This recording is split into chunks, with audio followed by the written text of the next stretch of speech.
Assalamualaikum warahmatullahi wabarakatuh. Alhamdulillah wassalatu wassalamu ala Rasulillah Nabiyina Muhammad ibn Abdullah wa ala alihi wa mawalah.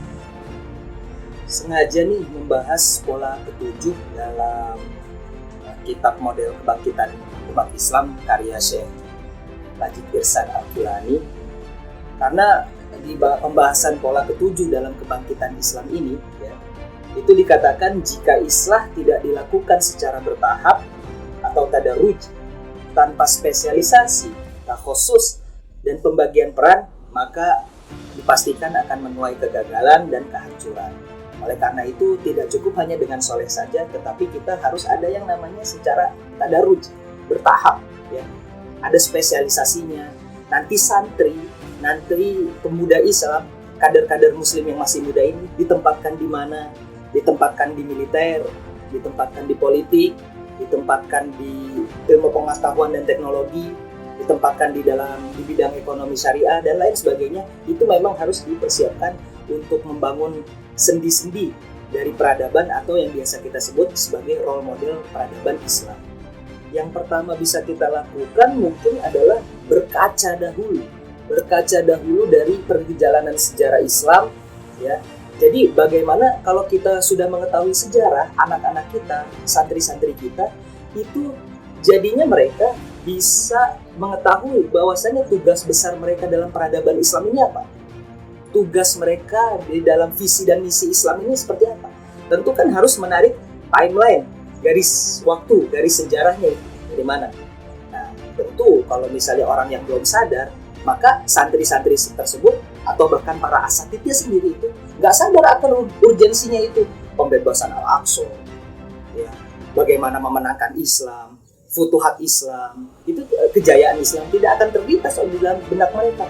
Makanya itu harus belajar sejarah. Jadi berkaca dalam sejarah, sehingga di sini sejarah itu menjadi sebuah panduan, bukan sejarah untuk sejarah. Kita belajar sejarah bukan sejarah untuk sejarah, akan tetapi sejarah untuk pedoman, sejarah untuk panduan.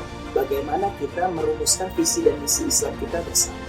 Lalu di tahap kedua, ya, tahap yang kedua ini ada yang waktu itu pernah kita bahas, yaitu ada al-ma'rifah, ya, pengetahuan, di mana harus membentuk, memapankan ilmu pengetahuan kita. Yang kedua adalah as-sarwah, kekayaan, yaitu kita menyiapkan sebaik mungkin kekayaan kita, baik sumber daya manusia atau sumber daya alam kita, untuk diolah untuk menjadi yang ketiga nantinya, kehandalan militer atau al-qudrah al-qitaliyah. Maka tahap yang kedua ini setelah tadi kita mengetahui kita jati diri kita dari sejarah Islam, kita harus punya kombinasi antara tiga itu, al-ma'rifah, as-sarwah, dan al-qudrah al-qitaliyah. Karena sebuah peradaban besar tidak mungkin kalau tidak ada tiga komponen ininya. Betapapun Islam, inna dina indallahil Islam, Allah meridhoi hanya agama Islam saja, tetapi sunatullah tetap berlaku. Harus ada ketiga ini, al-ma'rifah, as-sarwah, kekayaan yang akan menopang peradaban kita, politik kita, militer kita, dan juga tentunya akan menopang para mujahidin kita, jihad-jihad yang akan kita lakukan ke depannya. Apalagi ini terkait dengan pembebasan Baitul Maqdis, apalagi ini terkait dengan pembebasan, mungkin ke depannya lagi itu pembebasan Roma. Allah alam bisawab, ya. Makanya harus ada tiga komponen ini.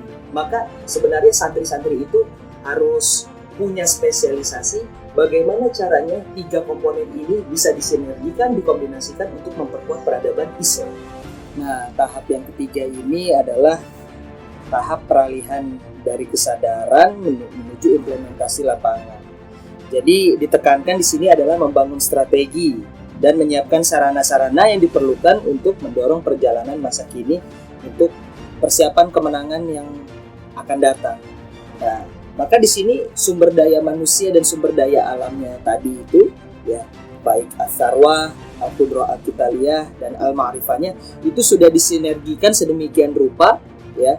Bagaimana ini para ulama, para agniya yang soleh, ya, para agniya yang soleh, dan juga para mujahidin, ya, itu semuanya bersinergi untuk mencapai suatu kemenangan Islam, suatu kejayaan Islam, ya.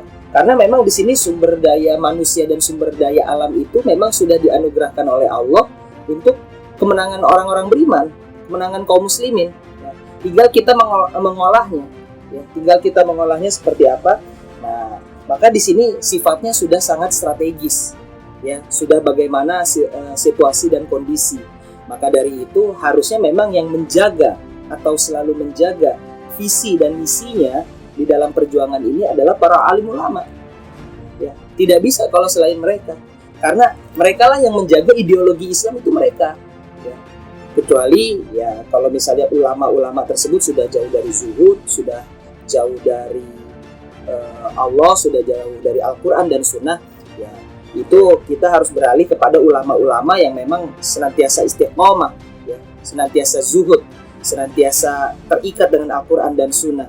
Oleh karena itu 3 tahapan ini, yang pertama tadi adalah selalu mengingat sejarahnya agar dia bisa mengetahui jati diri peradaban Islam dan juga mengetahui arah dari peradaban Islam itu sendiri.